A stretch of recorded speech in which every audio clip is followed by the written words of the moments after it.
Good morning everyone, welcome है आपका in commerce class singers में। मैं असलम मंसूरी। जैसा कि वीडियो स्टार्ट करने से पहले आपकी स्क्रीन पे एक क्वेश्चन दिया हुआ है, उस क्वेश्चन को आप ध्यानपूर्वक पढ़ें। आज उसी क्वेश्चन को हम सॉल्व करेंगे और ध्यान रखना, अगर आपने इस वीडियो को लास्ट तक नहीं देखा तो आपको ये क्वेश्चन समझ में नहीं आएगा। क्वेश्चन को समझने के लिए आपको इस वीडियो को लास्ट तक आपको देखना है कि क्वेश्चन को किस हिसाब से सॉल्व किया जा रहा है। तो एक बार क्वेश्चन आपके स्क्रीन पे भी दिया हुआ है और आपके बोर्ड पे भी यहाँ पे दिया हुआ है क्वेश्चन। तो क्वेश्चन के लास्ट में हमने पढ़ा, क्वेश्चन लास्ट में क्या कह रहा है, prepare revaluation account, partners capital account और बैलेंस शीट अकाउंट प्रिपेयर करने के लिए बोला है। तो हम रिवैल्यूएशन अकाउंट प्रिपेयर करते हैं, उसके साथ साथ क्वेश्चन को टैली भी कर लेंगे। तो देखते हैं रिवैल्यूएशन अकाउंट सॉल्व कर रहे हैं।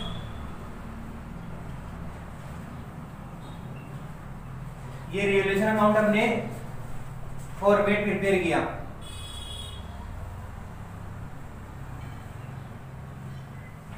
पार्टिकुलर अमाउंट, पार्टिकुलर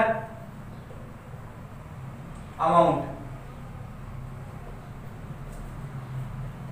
ये डेबिट साइड हो गई, ये क्रेडिट साइड हो गई।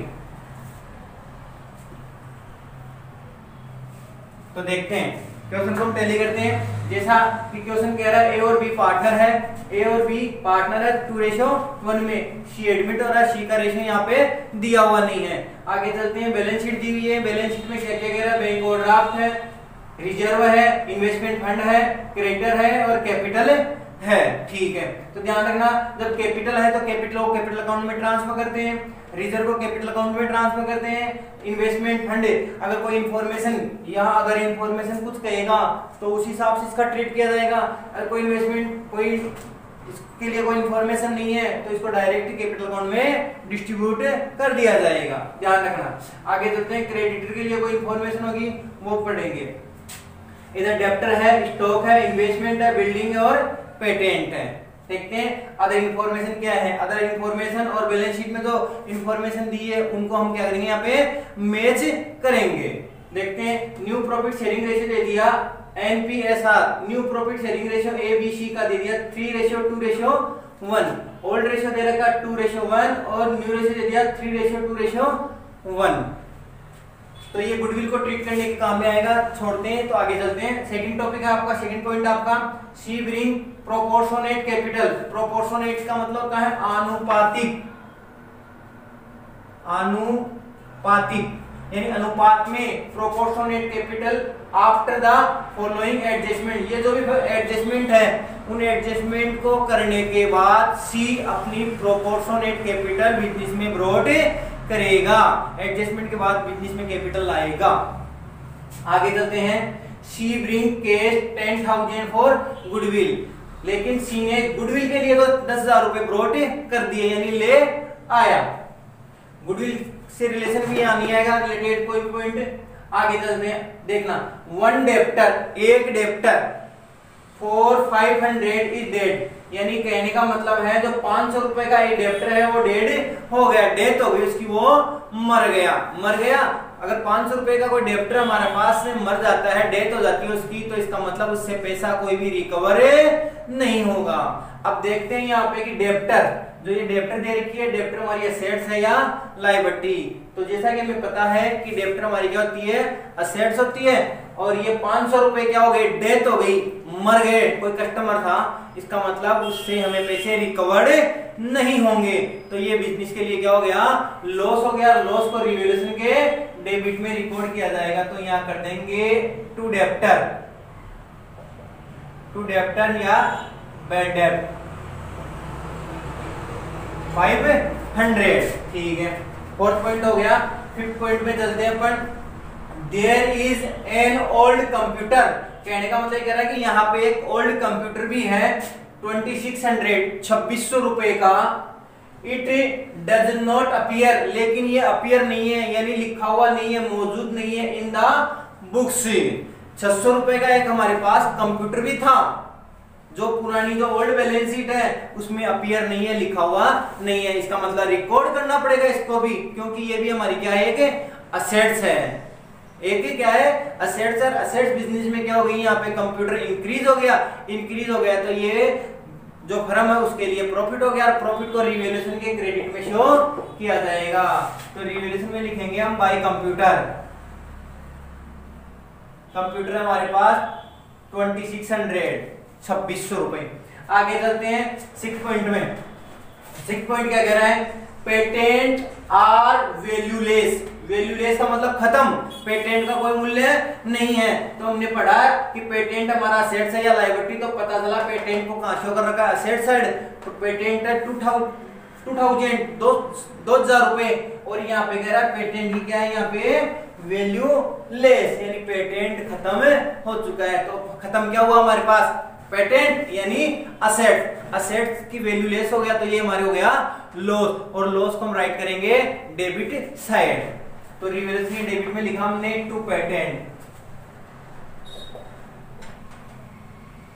2000। आगे चलते हैं 7 पॉइंट में। 7 पॉइंट क्या कहता है हमारे पास, 2% डिस्काउंट ऑन क्रेडिटर पे 2% डिस्काउंट है।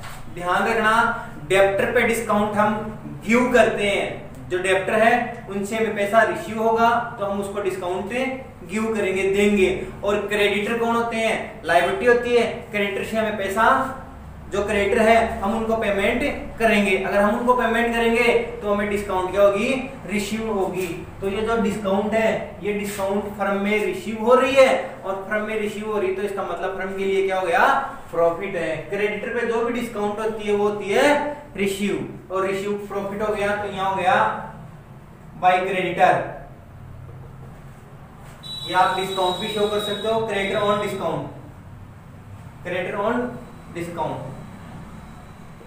या डिस्काउंट ऑन क्रेडिटर, या क्रेडिटर भी चल सकता है इतना। तो देखते हैं कितनी परसेंट दिखाई थी यहाँ पे 2%, और तो हमारे पास क्रेडिटर कितना है यहाँ पे 20,000 का 2% चार्ज किया हमने, तो यह आया हमारे पास 400 रुपए। आगे चलते हैं, 8 पॉइंट है इन्वेस्टमेंट वैल्यू एट 28,000। कहने का मतलब ये कह रहा है आज की जो इन्वेस्टमेंट की वैल्यू है वो 28,000 है। तो देखो परसेंट में क्या कह रहा है, यहाँ पे इन्वेस्टमेंट दिखा रहा है 33,000, और एक फंड और बना रखा है कि इन्वेस्टमेंट में कितने का फंड है 3,000। कहने का मतलब अगर इन्वेस्टमेंट पे कोई कम ज्यादा होगा या इन्वेस्टमेंट कम होगा, डिक्रीज होगा, तो इस फंड से उसको कंप्लीट किया जाएगा। तो देखते हैं इस इन्वेस्टमेंट को, तो 33,000 है और आज की वैल्यू जो कितनी है 28,000, इसको मैच किया जाएगा कि कितने का डिफरेंट आ रहा है।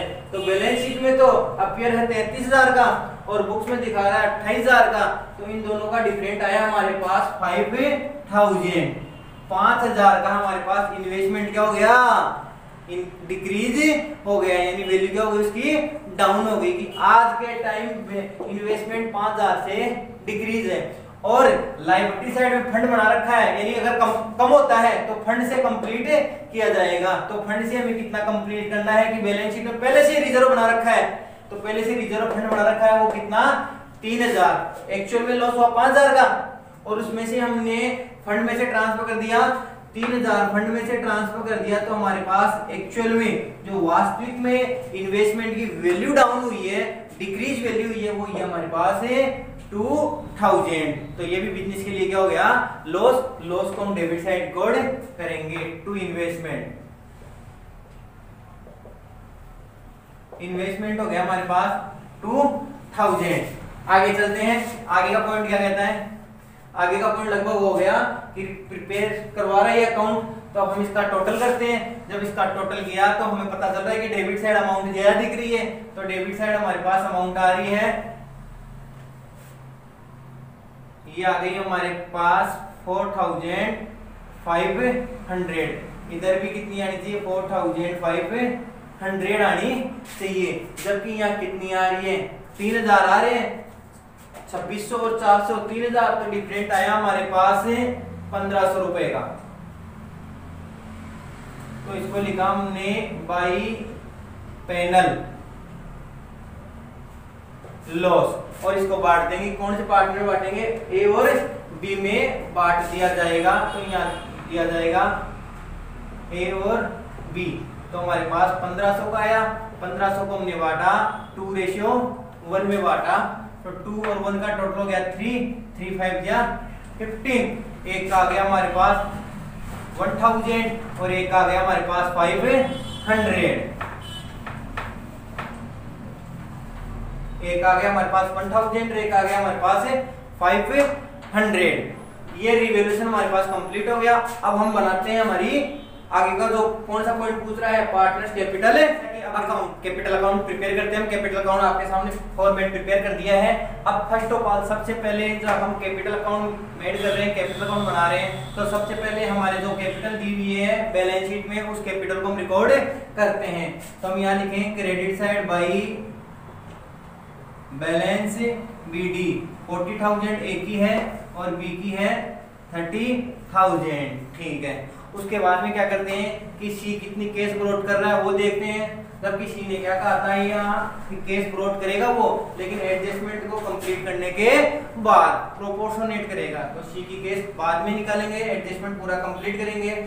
उसके बाद में हमारे पास कोई रिजर्व कोई फंड है बैलेंस शीट में या गुडविल है, उसको हम क्या करेंगे यहाँ पे डिवाइड करेंगे। तो पहला पॉइंट आ रहा हमारे पास रिजर्व है। ये रिजर्व ओल्ड पार्टनर के द्वारा क्या किया हुआ था, क्रेडिट किया हुआ था, यानी कमाया हुआ था। तो ओल्ड पार्टनर ही इसको क्या करेंगे अपने पार्टनर्स कैपिटल अकाउंट में क्रेडिट कर लेंगे। तो यहाँ आएगा हमारी रिजर्व। रिजर्व हमारे पास है 12,000 है, तो ये आ गया ओल्ड रेशियो में आ जाएगा 2:1 में। तो ये कितना आ गया 4 2 8,000 और 4,000। ठीक है। इसके बाद में एक इन्वेस्टमेंट फंड है। अगर इन्वेस्टमेंट फंड के यहाँ कोई इंफॉर्मेशन नहीं होती तो ये इन्वेस्टमेंट फंड भी क्या होता है, पार्टनर्स में, पुराने पार्टनर्स में क्रेडिट हो जाता है। क्योंकि यहाँ पे इसमें इंफॉर्मेशन दे दी, यहाँ पे 28,000 है, डिक्रीज हो रहा था, तो उसको वहां से कंप्लीट कर दिया। इसके बाद में इधर कोई पैनल नहीं है, कोई गुडविल नहीं है। बात चलते हैं। अब आगे जो हमारे पास पार्टनर्स को डिवाइड किया था, हमें लॉस आया था, लॉस को 1000 और 500। तो ये पार्टनर्स कैपिटल अकाउंट के डेबिट साइड चला जाएगा टू रिवैल्यूएशन अकाउंट 1000 और 500। अब बात करते हैं कि जब न्यू पार्टनर बिजनेस में एडमिट हुआ था तो गुडविल कितनी ग्रोथ की थी, और गुडविल की थी उसने केस ग्रोथ, तो केस की थी 10,000। ध्यान देना यहाँ पे गुडविल आ रही है उसकी 10,000। और जैसा कि हमें पता है जब कोई पार्टनर बिजनेस में एडमिट होता है और वो गुडविल ग्रोथ करता है बिजनेस में, तो ओल्ड पार्टनर कौन से रेशियो में क्रेडिट करेंगे, उसको सेक्रीफाई रेशियो में क्रेडिट करेंगे। तो सबसे पहले हम वर्किंग नोट बनाना पड़ेगा। वर्किंग नोट में हमें कैलकुलेट करना पड़ेगा सेक्रीफाई रेशियो। तो सेक्रीफाई रेशियो का फॉर्मूला है old profit sharing ratio minus new profit sharing ratio.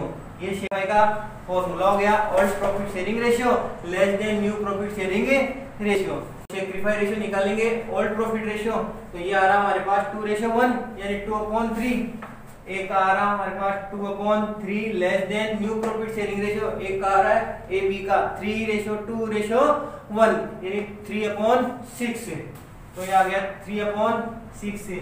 LCM ले लिया हमने 6, 3 को टेबल बोली कि 6 है 2 बार 2 2 या 4 - 3, तो 1/6 ए का सेक्रीफाई है। ऐसे हम निकालेंगे बी का ओल्ड प्रॉफिट शेयरिंग रेशियो आ गया 1/3 लेस देन न्यू प्रॉफिट, इसका न्यू प्रॉफिट शेयरिंग रहता है 2/6। तो हमने एलसीएम ले लिया 6 यहाँ पे, 3 की टेबल बोली 6 आए तो ये आया 2 बार, और 6 से 6 कर दिया ये 2, तो ये क्या आ गया 0.6। तो यहाँ सेक्रीफाई किसने किया, ए सेक्रीफाई किया। तो गुडविल किसको मिलेगी यहाँ पे, ए को गुडविल मिल जाएगी। यहाँ पे कितनी गुडविल, पूरी की पूरी 10,000। तो हम यहाँ पे चढ़ा देंगे पार्टनर्स कैपिटल अकाउंट के क्रेडिट में बाई गुडविल, और गुडविल ले गया कौन, ए ले गया पूरी की पूरी। ए के क्रेडिट अकाउंट में गुडविल को चढ़ा दिया जाता है। ये वर्किंग नोट आपको करना पड़ेगा, वहां कंपलसरी होता है ये वर्किंग नोट। आगे चलते हैं। आगे चले तो हमें पता चला कि ये निकालना है हमें कौन सा, सी की कितनी केस ब्रॉड थी, प्रोपोर्शनेट केस निकालना है। तो प्रोपोर्शनेट केस निकालने का फॉर्मूला क्या था हमारे पास, वर्किंग नोट दूसरा पॉइंट आ गया working note, adjustment of seize capital, capital का सी की जो कैपिटल है उसका एडजस्टमेंट करेंगे। तो एडजस्टमेंट का सी की कैपिटल, तो इसका मतलब कौन से मेथड से हो गया, according to old partners capital, adjustment of capital of the new partners on the basis of old partner. Old partner का मतलब इसका टोटल किया जाएगा, क्योंकि फॉर्मूला तो वही था, फॉर्मूला क्या था, टोटल बैलेंस या total adjusted capital, total capital या adjusted capital of A and B, A और बी की कितनी कैपिटल थी वो, इनटू न्यू पार्टनर का शेयर इनटू बैलेंस शेयर का क्या, अपोजिट, बैलेंस शेयर और वो भी अपोजिट।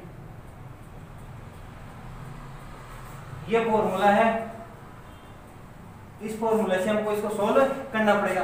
टोटल एडजस्टेड कैपिटल निकालना पड़ेगा, तो इसका पहले टोटल करना पड़ेगा आपको पार्टनर्स कैपिटल अकाउंट का। तो पार्टनर्स कैपिटल अकाउंट का टोटल कर रहे हैं, क्रेडिट साइड का देखते हैं, इसका आ रहा हमारे पास 58,000, ठीक है। तो इसका भी हमारे पास 58,000 ही होना चाहिए। तो ये हमने निकाला टू बैलेंस सीडी, 1000 माइनस कर देंगे तो ये आ गया 57,000, ठीक है। अब इसका लिया हमने बी का लिया, तो बी का हमारे पास आ रहा 34,000, तो इसका भी कितना आना चाहिए, बी का डेबिट साइड का टोटल 34,000, जबकि इसमें ऑलरेडी रिवैल्यूएशन का बैलेंस दिखा रखा हमारे पास 500, इसको माइनस कर दिया तो ये आ गया 33,500, 33,500। सी का कुछ है नहीं, तो इसका मतलब सी की क्या निकाल रहे हैं, हमें केस निकाल रहे हैं कि सी कितना केस बिजनेस में ब्रॉट किया था। At total adjusted capital A और बी की टोटल एडजस्टेड कैपिटल आ रही है हमारे पास 57,000 प्लस बी की आ रही है 33,500 इनटू न्यू पार्टनर का शेयर कितना आ रहा है हमारे पास, या दे रखा है 1/6, न्यू पार्टनर का शेयर दे दिया 1/6 into balance share, balance share का क्या होगा, अपोजिट। ध्यान देना, हमने एज्यूम किया कि टोटल शेयर कितना है 1, टोटल शेयर 1 और सी को कितना पार्ट मिला इसमें 1/6, तो लेस करने पे कितना बचा हमारे पास 5/6 बचा। ये बैलेंस ऑफ शेयर कितना बचा हमारे पास 5/6, इसका क्या कर देंगे हम, अपोजिट कर देंगे, तो ये हो जाएगा 6/5 हो जाएगा। इसका जब अपोजिट किया तो जब इसको टोटल किया हमने तो ये आया हमारे पास 99,500 इनटू 6 से 6 कट गया 1/5 आ गया 99,500, 99,500, 99,500 में हमने 5 का डिवाइड किया तो ये हमारे पास आ गया, एक मिनट, 90,500 आएगा। ये आया हमारे पास 90,500, 90,500 में हमने कितना दिया, डिवाइड किया 5 का डिवाइड किया तो ये आ गया हमारे पास 18,100, 18,100। इसका मतलब ये किसकी कैपिटल आई, सी की एडजस्टेड कैपिटल आ गई, सी की कैपिटल आ गई 18,100, तो सी की कैपिटल लिख दी हमने 18,100, तो सी का टोटल आ गया 18,100, तो डेबिट साइड का भी आएगा 18,100, तो ये प्रोपोर्शनेट कैपिटल आई। तो इस प्रकार हमने रिवैल्यूएशन अकाउंट प्रिपेयर किया, रिवैल्यूएशन के बाद में हमने पार्टनर्स कैपिटल अकाउंट प्रिपेयर किया। अब हम देखते हैं कि बैलेंस शीट कैसे प्रिपेयर, आगे ले जाते हैं, आगे हम बैलेंस शीट प्रिपेयर करते हैं, देखते हैं बैलेंस शीट का क्या है। तो बैलेंस शीट का क्लोजिंग बैलेंस शीट बनाएंगे अपन, वही ओपनिंग बैलेंस शीट को देखते हुए और एडजस्टमेंट को मैच करते हुए बनाई जाएगी। तो ध्यान देना कि बैलेंस शीट को हम प्रिपेयर कर रहे हैं, तो ओपनिंग बैलेंस शीट को देखते हैं। ओपनिंग बैलेंस शीट में फर्स्ट ऑफ ऑल लिखा हुआ bank over draft, 12,000 bank overdraft हमारे पास 12,000 है। इसके लिए बैंक ओवरड्राफ्ट में यहाँ पे अगर इंफॉर्मेशन में कुछ भी नहीं दिया हुआ था तो पूरा का पूरा ये ऐसा कैसा हमारे पास लायबिलिटी में आ जाएगा बैंक ओवरड्राफ्ट 12,000। बात आती है रिजर्व की। रिजर्व हमने क्या कर दिया, डिवाइड कर दिया था, ये कंप्लीट हो गया। फिर आता है इन्वेस्टमेंट फंड। इन्वेस्टमेंट फंड क्या कहते हैं, इन्वेस्टमेंट में कंप्लीट हो गया था। फिर आती है क्रेडिटर। क्रेडिटर हमारे पास यहाँ दे रखा है 20,000 और क्रेडिट पे हमारे पास 2% डिस्काउंट थी कि 2% बिजनेस में प्रॉफिट हो गया, तो इसमें से क्या हो जाएगा 20,000 में 2% यानी 400 कम हो जाएगा, तो यहाँ पे आ जाएगा क्रेडिटर 19,600। कहने का मतलब ये 20,000 में डिस्काउंट जो थी 400 माइनस हो जाएगी, कम हो जाएगी, क्रेडिटर हो गया। फिर बात आती है कैपिटल की। जो कैपिटल वही कैपिटल आएगी जो हमारे पास पार्टनर से जो कैपिटल अकाउंट में प्रिपेयर हुई थी वो कैपिटल आ जाएगी, तो यहाँ जाएगी कैपिटल। कैपिटल ये आ गया ए बी और सी, तो ए की कैपिटल आई थी 57,000 जो पार्टनर कैपिटल अकाउंट में शो है। बी की आई थी 33,500 और सी की जो हमने केस निकाला था वही कैपिटल थी 18,100। अब जब इसका टोटल करेंगे कैपिटल का टोटल करके हमें बाहर लिखना पड़ेगा, तो इसका टोटल हो गया हमारे पास 1,08,600 कैपिटल का टोटल हो गया। अब बात आती है कैपिटल भी रिकॉर्ड हो गया। असेट्स की बात आती है। असेट्स में हमारे पास है डेब्टर्स, तो ये लिखा डेब्टर। ध्यान देना डेब्टर की अगर कोई इंफॉर्मेशन नहीं है तो पूरा राइट हो जाएगा, लेकिन यहाँ डेब्टर का ये पॉइंट था, फोर्थ पॉइंट था कि one debtor for 500 is death. 500 रुपए का डेब्टर डेथ हो गई, मर गया, अब बिजनेस में ये कोई रिसीव नहीं होगा, तो डेब्टर हो गई हमारे पास 37,000 तो बिजनेस में दिया हुआ था। और यहाँ पे बैड डेब्ट्स हो गया 500, ये आ गया 36,500 डेब्टर्स आ गया हमारे पास। उसके बाद में स्टॉक 20,000 शो कर रखा है, जबकि स्टॉक के लिए यहाँ कोई इंफॉर्मेशन नहीं है, तो यहाँ पे लिख दिया हमने पूरा स्टॉक 20,000। स्टॉक के बाद की बात आती है कि इन्वेस्टमेंट, तो इन्वेस्टमेंट के लिए इंफॉर्मेशन थी, तो इन्वेस्टमेंट का 8वां पॉइंट था कि इन्वेस्टमेंट की वैल्यू हो गई 28,000, तो यहाँ इन्वेस्टमेंट 28 पे इन्वेस्टमेंट की वैल्यू होगी 28,000 हो गई। फिर बात करते हैं हम बिल्डिंग की। बिल्डिंग 25,000, तो बिल्डिंग के लिए भी हमने पढ़ लिया कि यहाँ कोई इंफॉर्मेशन नहीं है, तो बिल्डिंग भी पूरी बिल्डिंग आ गई हमारे पास 25,000, बिल्डिंग का भी हो गया कंप्लीट। फिर बात आती है पेटेंट। पेटेंट कितना बता रखा है 2,000, और जबकि पेटेंट के लिए हमारे पास 6 पॉइंट था पेटेंट आर वैल्यूलेस, यानी पेटेंट खत्म हो जाएगा, तो पेटेंट वैसे खत्म हो गया ये, ठीक है। अब इसके बाद देखते हैं कोई एडजस्टमेंट का रिकॉर्ड करना मिस तो नहीं हो गया है। पहला है एनपीआरएस, ठीक है। दूसरा case bidding for proportionate capital, तो केस का तो करना ही पड़ेगा, केस का करेंगे अपने यहाँ पे केस, तो जाहिर सी बात है केस कितना ब्रॉड किया था हमने, सोल्व किया था 18,100, तो उसने किया था 18,100 प्लस उसके बाद में गुडविल भी केस थी उसकी, गुडविल केस है कि 10,000, गुडविल हो गई 10,000, तो ये हो गई 28,100, ठीक है। 4.1 डेब्टर्स फॉर 500 डेज, ये भी हो गया। There is on old computer, ध्यान देना ओल्ड कंप्यूटर का रिकॉर्ड एक जगह हुआ है, रिवैल्यूएशन में, बैलेंस शीट में अभी तक रिकॉर्ड नहीं किया, तो असेट्स हो गई, तो ये कंप्यूटर आ गया 2600 का। फिर बात करते हैं पेटेंट वैल्यूलेस था, कर दिया इसका 2% डिस्काउंट, क्रेडिटर ये भी हो गया और इन्वेस्टमेंट का भी हो गया। अब जब हम इसका टोटल करेंगे, बैलेंस शीट के दोनों साइडों का टोटल करेंगे, तो दोनों साइडों का टोटल क्या हो जाएगा, सेम आएगा। अब इसका टोटल कर लो आप बैलेंस शीट का, तो बैलेंस शीट का टोटल सेम आ रहा है हमारे पास 1,40,200, 1,40,200। इस हिसाब से जब अमाउंट डेबिट असेट्स का और क्रेडिट का अमाउंट मैच हो जाता है, तो इसका मतलब हमारा जो क्वेश्चन किया हमने बिल्कुल कंप्लीट कर लिया है। तो उम्मीद है कि आज का जो टॉपिक है, आज का जो क्वेश्चन है, अगर आपने ये वीडियो पूरा देखा है तो ही आपके समझ में आएगा। तो आगे भी ऐसे ऐसे आपको टॉपिक्स बताए जाएंगे और इन टॉपिक्स को देखने के लिए, पढ़ने के लिए आपको पूरा वीडियो देखना पड़ेगा। और इसी उम्मीद और इसी आशा के साथ मैं आपसे विदा लेता हूं और फिर नए वीडियो में वापस मिलेंगे। Thank you.